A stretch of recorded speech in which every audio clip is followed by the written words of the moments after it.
कल मान लीजिए इस इंडिया अलायंस ने अपना नाम बदल के भारत रख लिया, तो फिर भारत भी बदल देंगे। फिर क्या भारत का नाम बीजेपी रखेंगे?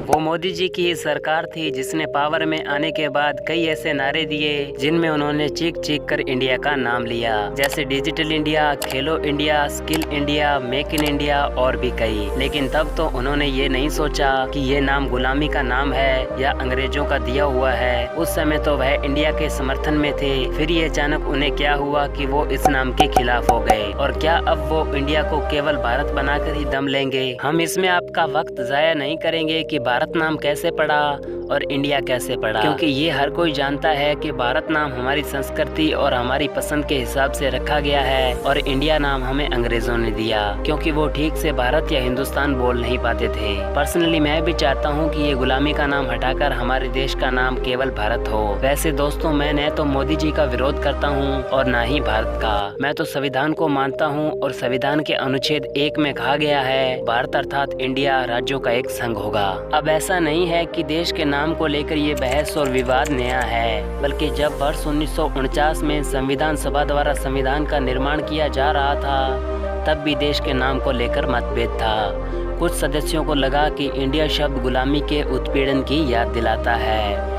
जिसके चलते उन्होंने ज़्यादातर दस्तावेजों में भारत को प्राथमिकता देने की मांग की, मगर कमेटी के विजय मत पर देश का नाम भारत अर्थात इंडिया रखा गया। इसके बाद अभी हाल ही में सर्वोच्च न्यायालय ने इंडिया का नाम बदलकर भारत करने की याचिका को 2 बार रद्द कर दिया था, एक बार वर्ष 2016 में तथा फिर वर्ष 2020 में। उन्होंने ये पुष्टि करते हुए कहा था कि भारत और इंडिया दोनों का संविधान में उल्लेख है। अब आप भी सोच रहे होंगे कि आखिर ये मुद्दा फिर से कैसे उठा। दरअसल हाल ही में नई दिल्ली में आयोजित हुए G20 शिखर सम्मेलन के निमंत्रण पत्र में एक बदलाव किया गया, जिसमें प्रेसिडेंट ऑफ इंडिया के बजाय निमंत्रणों पर प्रेसिडेंट ऑफ भारत शब्द का प्रयोग किया गया है। इसने देश के नामकरण की बहस को फिर से हवा दे दी और जो लोग कुछ समय पहले भारत जोड़ो जैसी रैलियां निकाल रहे थे, वो भी अब इसके विरोध में उतर गए। लेकिन इसका अगर ईमानदारी से उत्तर दिया जाए तो भैया 2024 के चुनाव जरा करीब आ चुके हैं और हमारे देश में चुनाव का मतलब कोई एक बड़ा मुद्दा उठाओ और वोट पाओ, जैसे हिंदू मुस्लिम, अमीरी गरीबी, भारत पाकिस्तान या फिर अब ये इंडिया भारत। और हम लोग तो तैयार रहते ही हैं इन चीज़ों को हाथों हाथ लेने के लिए। कुछ लोगों का मानना है कि विपक्षी पार्टियों ने अपने गठबंधन का नाम इंडिया रखा है, उस वजह से बीजेपी इस नाम को बदलना चाहती है।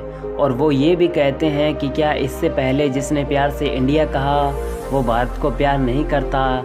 जाने कितने गीतों कविताओं में इंडिया शब्द है, तो क्या वो भारत का अपमान था? हालांकि देश का नाम बदला जा रहा है, ये कहना सही नहीं होगा, क्योंकि भारत नाम पहले से संविधान में मौजूद है। इसे आधिकारिक रूप से कहीं भी प्रयोग करने में कोई पाबंदी नहीं है। लेकिन अगर सरकार इंडिया नाम को ही हटाना चाहती है तो इसके लिए काफ़ी संघर्ष करना होगा और ये सब इतना आसान नहीं है, क्योंकि अगर सरकार ऐसा करती है तो सबसे पहले उन्हें संविधान ही बदलना पड़ेगा, जिसके लिए बिल को लोकसभा तथा राज्यसभा से पास कराना होगा। और ये तभी होगा जब देश के सभी राज्य इस पर अपनी सहमति देंगे।